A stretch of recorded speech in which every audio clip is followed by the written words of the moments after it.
Mateus capítulo 5, versículo 9.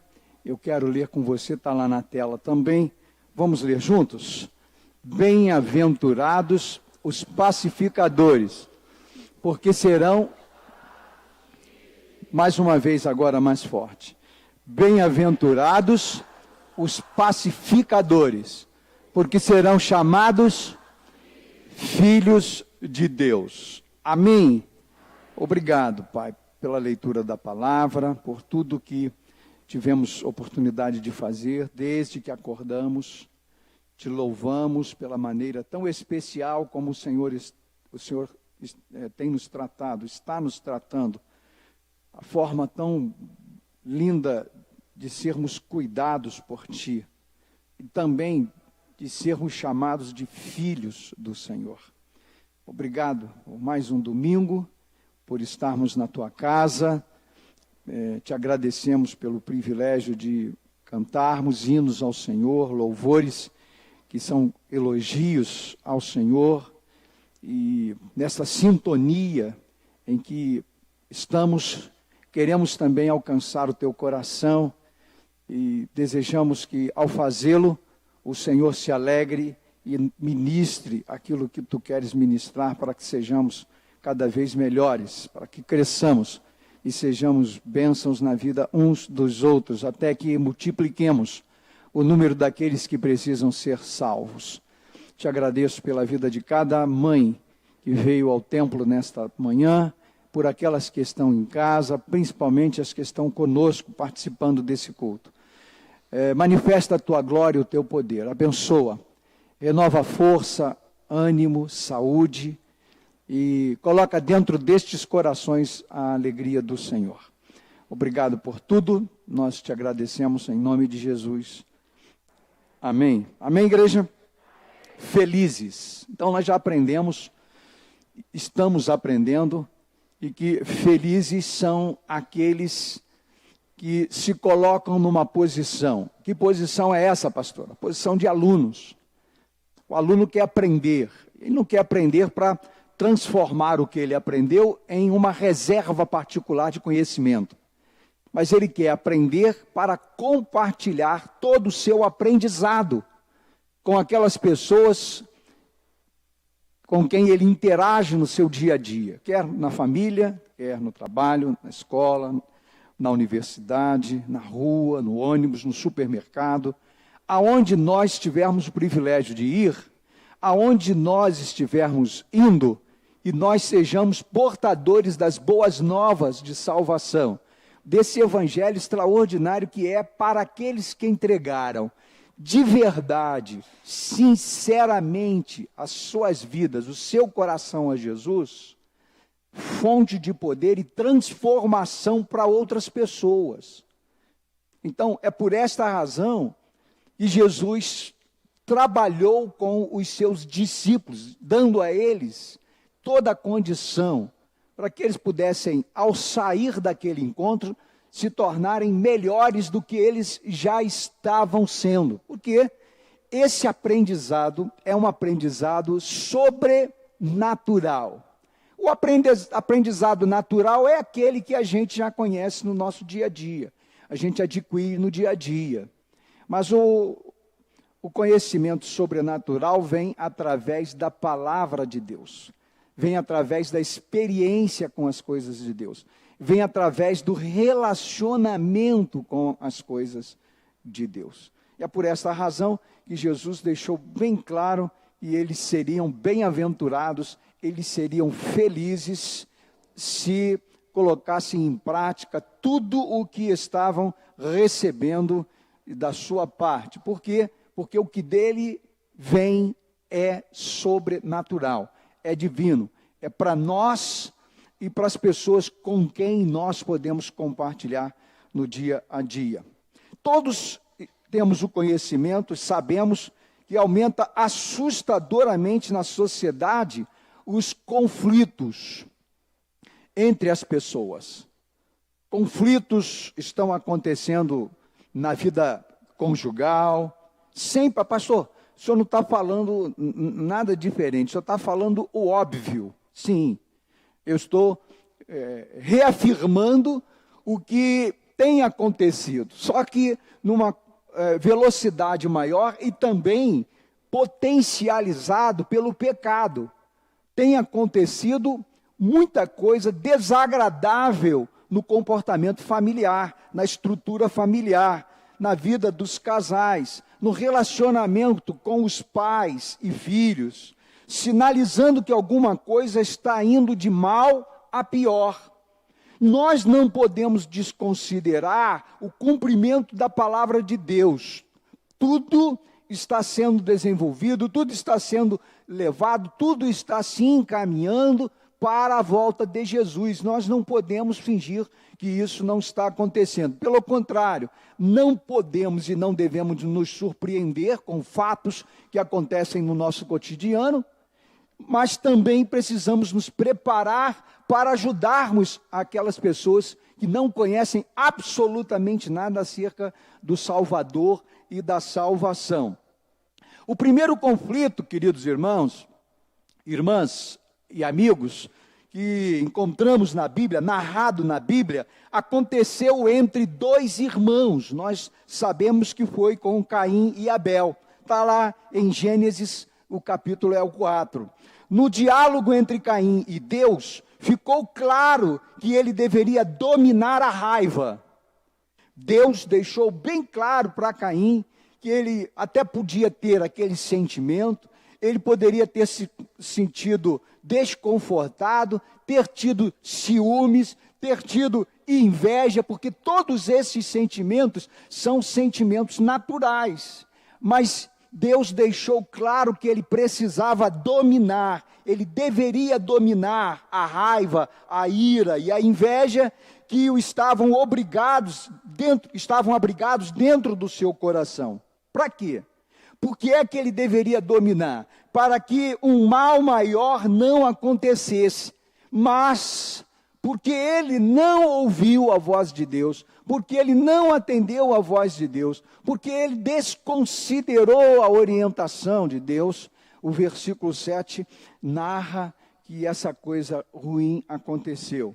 Ele preferiu ouvir a voz do seu interior, a voz de Deus, e no versículo 8, aliás, encontramos o infeliz incidente, o resultado. Ele matou o seu próprio irmão. Ele podia ter ouvido Deus e resolvido a questão da melhor maneira, mas ele não quis.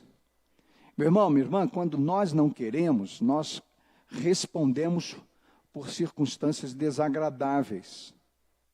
Quando nós decidimos fazer aquilo que a voz do interior determina que nós façamos, nós precisamos tomar todo o cuidado. Por quê? Porque virão responsabilidades daquilo que nós decidimos.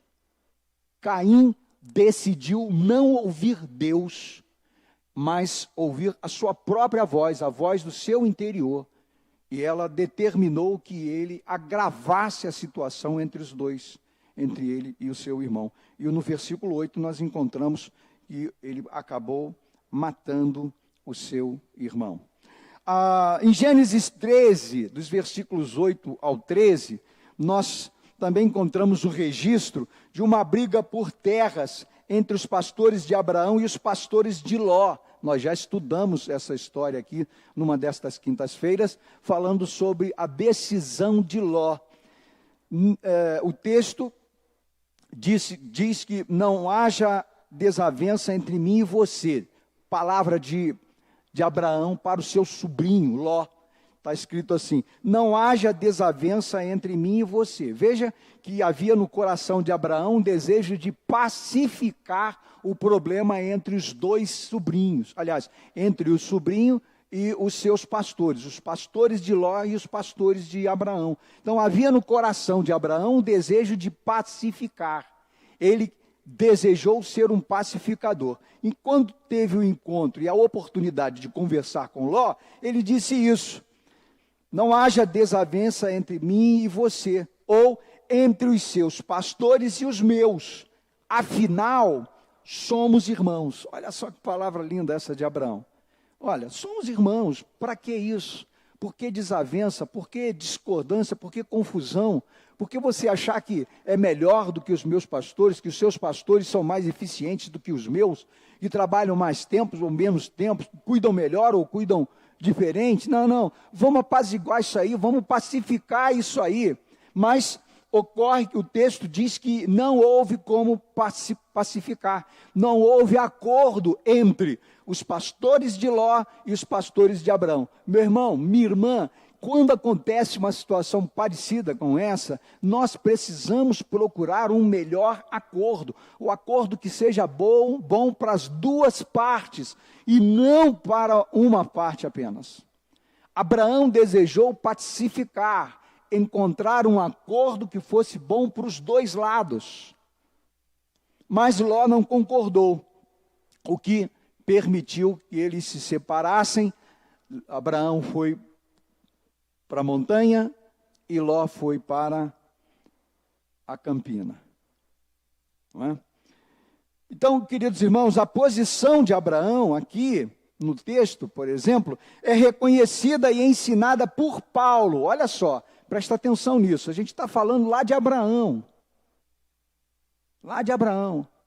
Mas quando a gente vem para o Novo Testamento e a gente percebe a importância dessa ligação entre Velho e Novo Testamento, Novo e Velho Testamento, nos ajuda muito a crescer e a ver que esse pensamento é um pensamento que também precisa ser copiado por nós.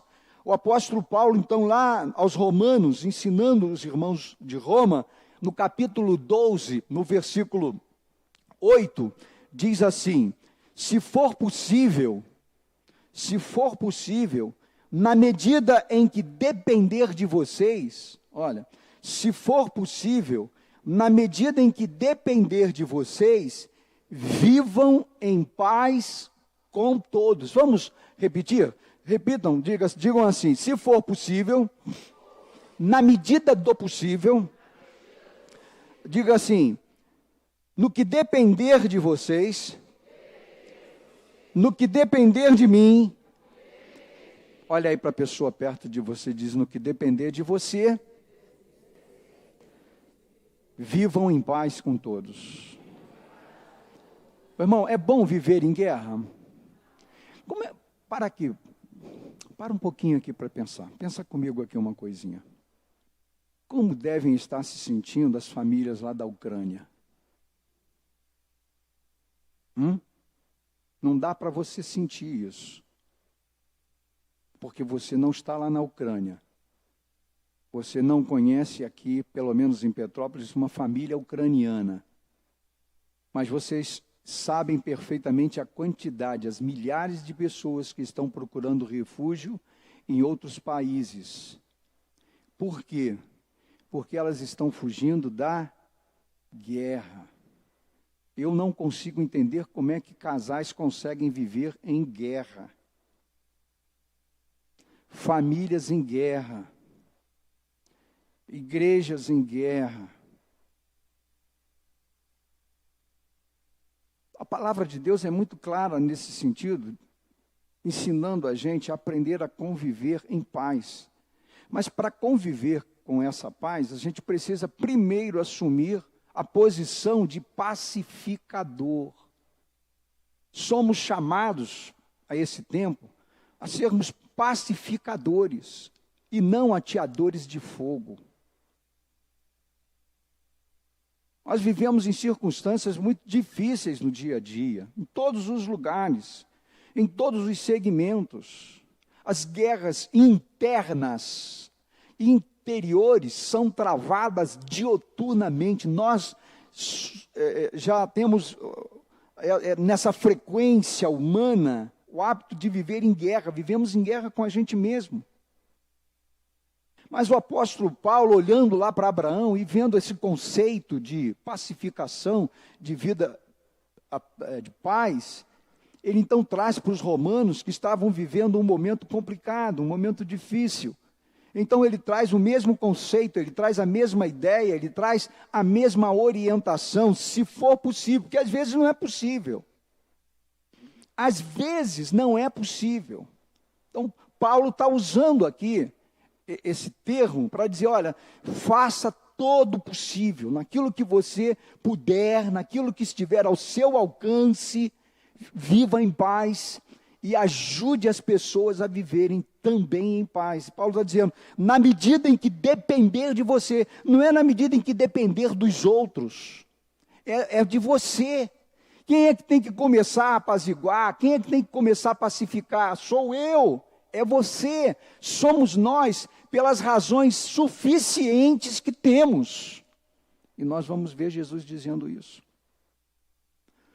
Se possível, na medida em que depender de vocês, vivam em paz com algumas pessoas, é isso? Com aquelas pessoas que nos são interessantes, com aquelas pessoas que se declaram nossas amigas ou nossos amigos? Não. Paulo faz aqui uma extensão, e propõe uma extensão, todas as pessoas. Mas o meu vizinho da direita é obreiro de Gadara. Eu hoje estava ensinando lá na classe o que é um obreiro de Gadara. Você sabe o que é um obreiro de Gadara? O obreiro de Gadara é aquela pessoa que foi no restaurante antes de você, e antes dela ir embora, ela abriu o saleiro, deixou o saleiro aberto sobre aquele potinho de sal, né? Aí você chegou depois dela, pediu a comida. Quando você foi pegar o potinho de sal para salgar, a tampinha caiu e você fez o quê? Salgou a comida. Esse cara é um obreiro de Gadara. Estragou a sua comida. Não é? Então nós vamos conviver, de certa forma, com alguns obreiros de Gadara. O cara é um agente do mal.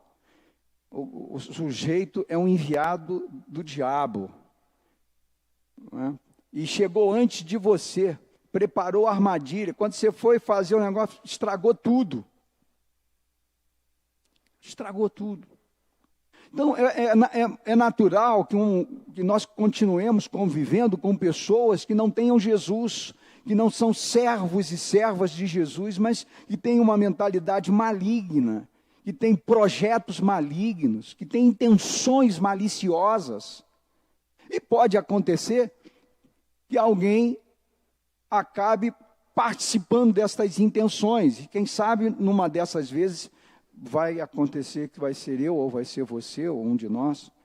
Então, nós precisamos estar muito atentos. Antes de você ir almoçar agora, hoje é Dia das Mães, eu sei que os filhos vão levar as mães para almoçar nos melhores restaurantes da cidade, não é? Mas antes de você salgar a sua comida, vigie, fiscalize para ver se não passou antes de você ali um agente, um obreiro de Gadara, não é?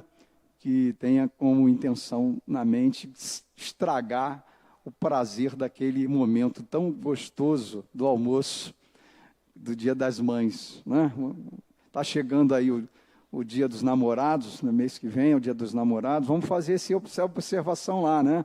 Os casais fiquem atentos aí quando forem almoçar com os seus namorados, seus maridos, suas esposas. Esse não passou um obreiro de Gadara antes de você lá, não é?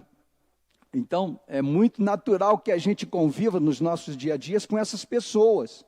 Mas o apóstolo Paulo está dizendo, olha, ainda assim, ainda que nós saibamos que elas existem, ainda que nós passemos por elas, ou tenhamos que conviver, por quê? Porque nós convivemos com muitas destas pessoas no nosso relacionamento, por exemplo, profissional. Não é? Nosso relacionamento profissional. No dia a dia, nós nos deparamos com pessoas estranhas, com comportamentos estranhos, e um pouquinho de visão do sobrenatural, um pouquinho de conhecimento da palavra de Deus, nós vamos perceber quem são elas e quem as influenciam, quem está dominando. Então Paulo disse, olha, naquilo que depender de vocês, que são cristãos, que já passaram pelo novo nascimento, tiveram uma experiência espiritual extraordinária, vocês que têm os seus próprios testemunhos, né? Falávamos isso hoje de manhã lá também, e muita gente sabe dar testemunho, mas testemunho do TikTok, testemunho do Face, testemunho do WhatsApp, mas não tem o seu próprio testemunho. Tem que ter o seu próprio testemunho. Quando as pessoas pedirem a você a razão da sua fé, o que é que você vai dizer? Ah, eu ouvi no TikTok. Não, é o seu testemunho, a sua vida com Deus, de onde Jesus tirou você, como Ele salvou você e aonde Ele colocou você. Que vida transformada é essa que você tem tido no seu dia a dia? E aí você vai ser um instrumento, vai ser um vaso extraordinário nas mãos do Senhor Jesus. Vai continuar convivendo com os, como é que é o nome deles? Obreiros de Gadara. Mas já terá feito todo o possível para até que eles sejam transformados pelo poder do nome de Jesus. Amém? Amém? O que é que Jesus, então, está ensinando a fazer? Por quê? Porque eu disse para os irmãos, lá atrás, que do versículo 3, do capítulo 5 de Mateus, até o capítulo 6, até o versículo 6, do 3 ao 6, Jesus está ensinando os discípulos a serem. Vocês precisam ser. Por quê? Tem gente que faz antes de ser. E aí Jesus mudou isso aí. Ele falou, olha, não, é ao contrário. Vocês primeiro precisam ser. Tem que ser cristão, tem que ser transformado, tem que ser o homem de Deus, mulher de Deus, filho de Deus, filha de Deus. Tem que ser. Para depois fazer. E aqui agora, a partir do versículo 7, ele está ajudando os discípulos a terem o seu caráter transformado. Porque, irmão, irmã, antes de Jesus o caráter é um. Mas depois de Jesus o caráter tem que ser outro. Por quê? Porque se alguém está em Cristo, não continua como era. Não é isso que diz o apóstolo Paulo lá aos Coríntios? Se alguém está em Cristo, completem, nova criatura é. As coisas velhas ficaram para trás, e não é nem para usar o retrovisor para ver mais. Ficou para trás, é pedra em cima. Por quê? Porque essa nova criatura, transformada pelo poder do nome de Jesus, agora tem reações. Mas naquilo que depender dele, haverá paz. Haverá pacificação. Então, é isso que Jesus agora está ensinando. A partir de agora, o que Jesus ensina a fazer? Primeiro, comigo lá, todo possível para viver em paz. O texto de Hebreus 12, 14, Esther, isso, obrigado, está escrito lá. Vamos ler comigo, juntos? Esforçai-vos para viver em paz, com todas as pessoas e em santificação. Por quê? Sem santificação, ninguém. Veja que Paulo está colocando duas palavras importantes para nós aqui agora fazer essa avaliação. Qual é? Não é? Olha, ele está colocando aqui duas coisas importantes. Se esforcem. Quando Paulo coloca isso, ele está dizendo que não é fácil. É preciso exercício, e esse exercício é diário, porque nós somos tentados 24 horas, diariamente você tem um espeto, uma alfinetada, 24 horas você é provocado, nas mais diversas circunstâncias. Então, Paulo está dizendo assim, olha, se esforcem. Se esforça para viver bem em casa com a irmã. Se esforça para viver bem em casa com o irmão. Se esforça para viver bem em casa com o marido, com a esposa, com os filhos, com o patrão. Com o funcionário, com o vendedor, com o atendente. Se esforça. Por quê? Porque há um diferencial na sua vida.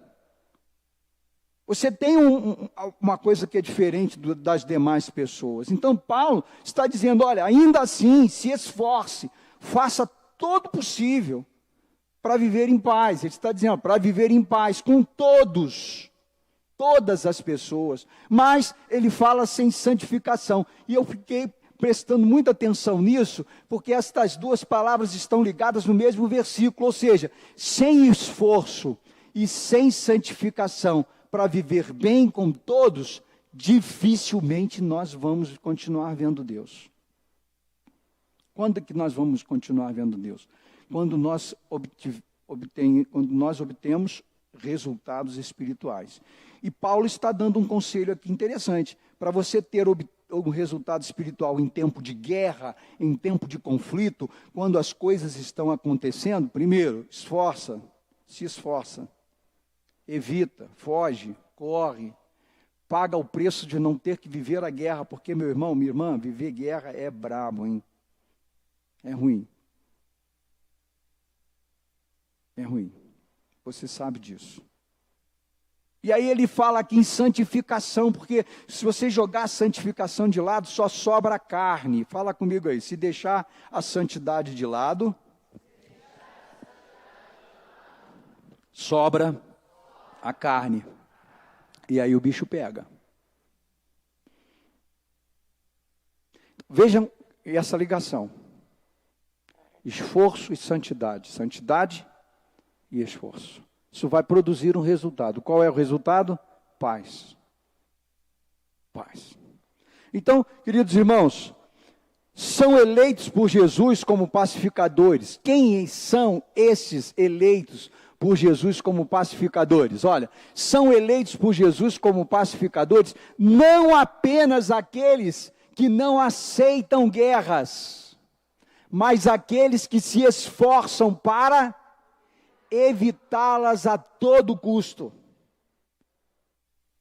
Esses são eleitos por Jesus como pacificadores. De que forma? Agindo de maneira piedosa, agindo de maneira misericordiosa. Nós temos falado sobre misericórdia, né? O que é misericórdia? Misericórdia é uma palavra composta, que vem de miséria e coração, cardia, misericórdia, miséria e córdia, que é de coração. Então, é muito importante que nós nos lembremos que como é que Jesus nos olha. Ele nos olha vendo a miséria que está dentro de nós. Nós somos nada mais, nada menos do que miseráveis. Paulo disse isso certa vez, diz assim, miserável homem que sou, quem vai me livrar dessa morte? Dessa carne, desse peso. Aí lá na frente ele diz assim, mas em todas essas coisas somos mais do que vencedores, por aquele que nos amou, Jesus. Então, queridos irmãos, é muito importante que nós nos lembremos disso. Quem são e de que forma isso vai acontecer? Agindo de maneira piedosa. O que é ter piedade? Eu falei sobre isso atrás. Piedade é quando você, é uma palavra muito parecida com a paixão, não é? Por quê? Aliás, perdão, parecido com a compaixão, que vem uma palavra também dupla, que quer dizer paixão com. Paixão com. E o que é compaixão? Compaixão é você sentir a mesma dor que o seu semelhante está sentindo. Você imagina que num ato de conflito, nós somos levados como cristãos a termos compaixão das pessoas que estão guerreando contra nós. Só o cristão é capaz de fazer isso. Por quê? Por causa da santidade. Por causa da santidade. Porque ele procura ter uma vida de santidade, de relacionamento com Deus, para poder vencer estas guerras, algumas internas e outras externas. Compaixão, paixão com. O que é isso? É sofrer a dor do outro, se colocar no lugar do outro antes de partir para o ataque. Quantas vezes nós somos confrontados e chamados a atacar? E às vezes nós estamos igual aquele cão de guarda, né? Só esperando passar alguma coisa para poder sair na direção do ataque. Mas antes de atacar, nós precisamos nos lembrar quem é que está do outro lado. Quem é o inimigo?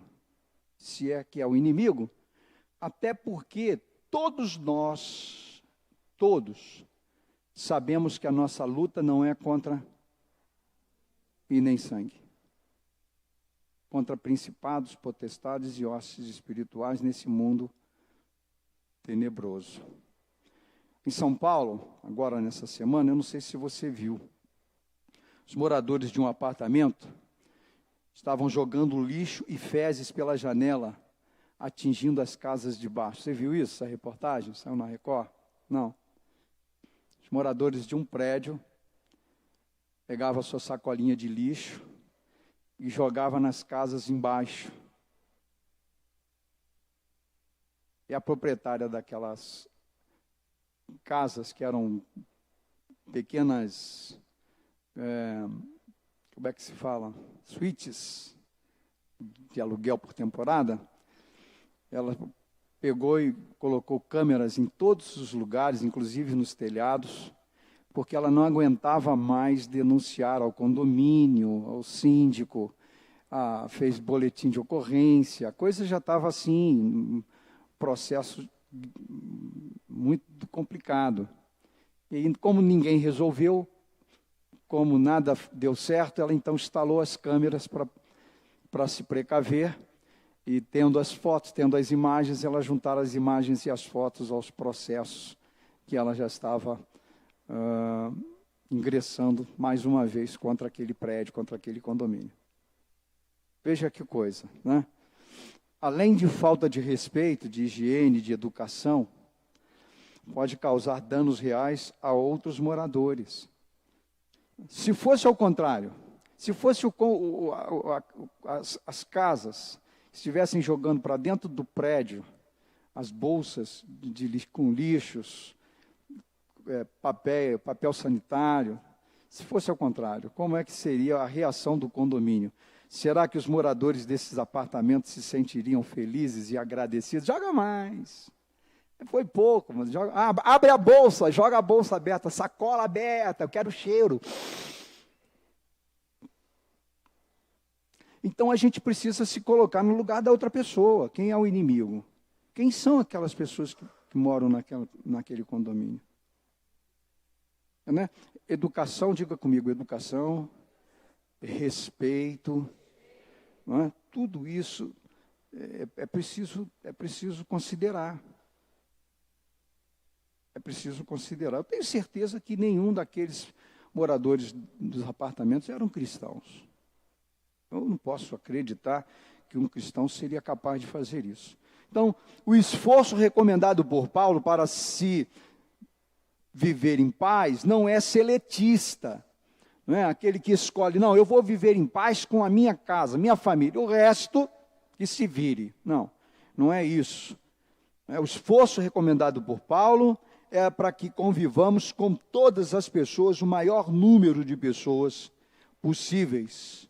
Viver em paz com todas as pessoas. Havia, há muitos anos atrás, não é do tempo aqui, só de alguns aí, Dulce, que faz aniversário hoje, mais um pessoal, a irmã Vera, um programa de televisão que tinha como título Faça Humor, Não Faça Guerra. O protagonista era o Jô Soares. Você lembra disso? Quantos lembram? Está vendo? Eu não estou sozinho envelhecendo. Ó. O Paulo está lá do lado da irmã Fátima, não levantou a mão, está achando que ela é mocinho. Está com a mão para baixo. Não é não, irmão. Você acha que é mais velho até do que eu, se eu não me engano. Faça humor, não faça guerra. Um programa muito divertido, né? De uma crítica política, social, muito bem humorada, com protagonismo, com a participação do Jô Soares e de um outro, Renato Corte Real. Tá vendo? Eu não estou tão ruim assim, não. Era o Jô Soares e o Renato Corte Real. Não é? Então, é melhor que a gente consiga evitar realmente o problema. Em segundo lugar, o que Jesus está ensinando a fazer? Junto comigo lá. Ser promotor da paz. Mais uma vez. O que é que diz João capítulo 14, versículo 27? Olha só o texto. Eu acho que está aí. Então vamos juntos. Deixo-vos a paz. A minha paz vos dou. Não vou lá dou como o mundo a dá. Então, queridos irmãos, isso aqui é muito importante. Quem é que está falando de paz? Quem está falando de paz não é um presidente da República, não é um estadista, não é uma pessoa condecorada. Não.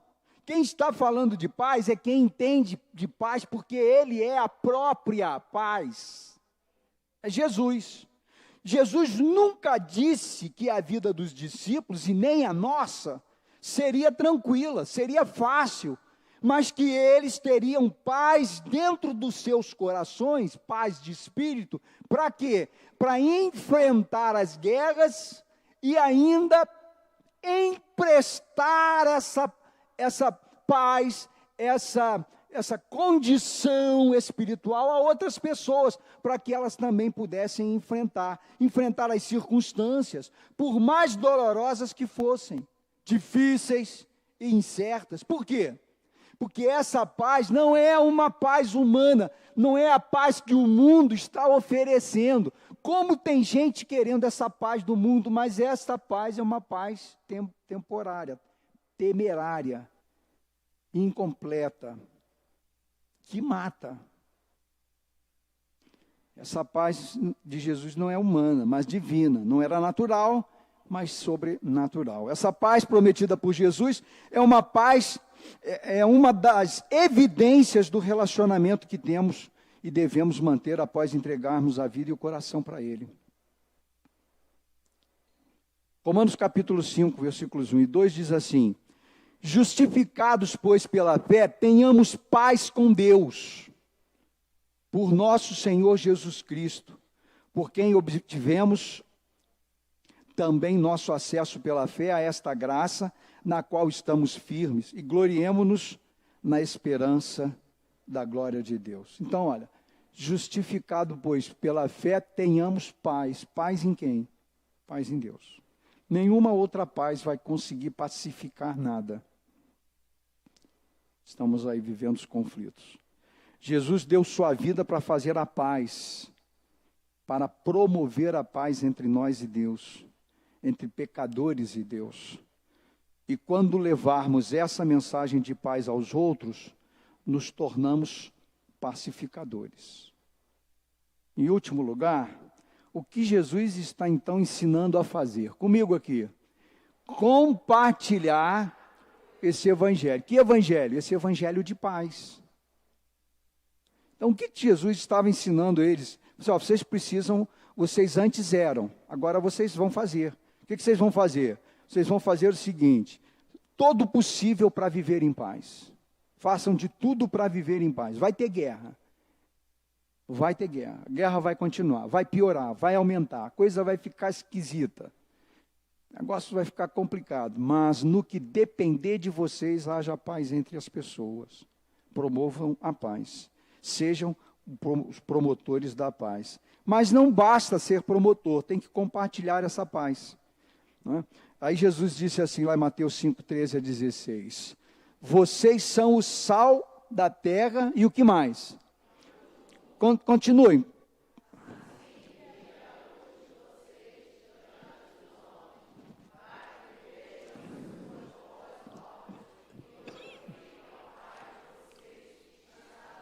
Amém? Então o que você é? Você é sal. Diga, eu sou sal. Diga, eu sou luz. Diga, nós somos sal e luz da terra. Mas Jesus está dizendo que só ser sal e só ser luz não quer dizer absolutamente nada. Só ser crente, só ser religioso não quer dizer absolutamente nada. Só ter Bíblia ou aplicativo no celular ou ler qualquer outro livro que fale sobre o Evangelho não quer dizer nada. Por quê? Porque Jesus está dizendo, está usando essas duas figuras de linguagem muito importantes para aquela época, muito conhecidas para aquela época, que é preciso ser sal, preciso ser luz. E aí ele complementa, diz assim: assim temperem, potencializem a comida. Porque o sal potencializa a comida. Você põe o sal na quantidade correta na comida, você vai dar sabor à comida, potencializou. Quando você encontra um obreiro de Gadara, o negócio fica ruim. Mas quando você é um servo, quando você é uma serva, você tempera direitinho, não é assim? Quando você é a luz, aonde você chegar, as pessoas, ainda que você não fale nada, vão dizer que você, pode até dizer que você é batista. Ih, você não tem cara de batista, não. Tem uns aí que dizem assim: capaz, você é de qual igreja pentecostal? Não, eu sou lá da Batista de Correias. Uau! De Correias? Não brinca. Fala sério. Tivemos aquele episódio aqui no domingo, não foi? Não foi? Na segunda-feira terça-feira eu tive uma reunião de pastores lá fora, lá na avenida. Eu e o pastor Edson. Aí um pastor lá de fora disse assim: olha, eu já soube que teve demônio domingo na sua igreja, hein? Falei, uau. Ele já andou espalhando isso por aí? Que visitou a nossa igreja? Então, aonde você for, as pessoas têm que identificar você pelo tipo, pela qualidade, pela excelência de cristão e cristianismo que você vive. Você pode não abrir a boca para falar nada, mas a sua postura, o seu comportamento, as vestes, as roupas que você usa, isso tudo tem a ver. Tudo isso tem a ver. Você pode até pensar que não. Você pode achar que não. Mas a Bíblia diz que o mundo está de olho em você, nos cristãos de hoje. Então nós precisamos ter esse cuidado. O homem natural, lá de 1 Coríntios capítulo 2, 14 e 16, quando vê o espiritual passando por dificuldades, com uma sensação de paz e contentamento, sabe o que acontece com ele? Ele fica em crise. Fica em crise. Por quê? Porque quando é ele, o desespero, a ansiedade, a incerteza, a desesperança toma não só o coração dele, como todo o seu corpo. Vai a um sepultamento de cristãos e vai no sepultamento de não cristãos. Não você vê choro, tristeza, comoção, mas paz interior. No outro, você vê choro, tristeza, comoção, desespero e uma terrível aflição. Desmaios, ataques. Por quê? Porque no coração do cristão tem que haver o Espírito de Jesus, o próprio Jesus, o Espírito de paz, a esperança de um novo dia, a esperança de um outro futuro. Essa então, queridos irmãos, é a oportunidade que o discípulo de Jesus tem para quê? Para instruir com mansidão aqueles que se opõem, na esperança de que Deus os leve ao arrependimento e assim conheçam a verdade, conforme escrito, ensino de Paulo a Timóteo no capítulo 2, na sua segunda carta. Jesus usou duas figuras conhecidas para comunicar as lições que queria que os discípulos e nós aprendêssemos, com o fim específico de se manifestar a partir de mim e você. Mas isso acontece aos poucos. Exemplo: o que acontece quando não colocamos sal na comida? Quando você faz lá, mamãe, hoje é o dia da mamãe, né? Quando você faz a comida e não põe sal, o que os outros dizem? Ih, mãe, está insossa a comida hoje, hein? A senhora esqueceu de botar sal? Não é assim? Quando você não rega a planta, cadê o Clodoaldo? Olha lá, Clodoaldo, Samuel e outros mais aí, ó. Quando você não rega a planta, Marco, como é que acontece? O que acontece se você ficar 2 semanas sem regar a plantinha? Ela morre. Agora, o que acontece se você colocar água demais? ela também morre. Então, quando você não coloca sal, fica insosso, e quando coloca sal demais, estraga a comida. Não é assim? E se quando você acorda de manhã, seus olhos se abrem, já é meio-dia, e você dá de cara para o sol, o que acontece com seus olhos? Você corre o risco de perder a visão. Mas quando você acorda às 4 da manhã, tem um monte de gente aqui que acorda às 4 da manhã, né? Quem acorda às 4 da manhã aí? Levanta a mão, comigo, levanta comigo. Porque eu também acordo, eu só não levanto.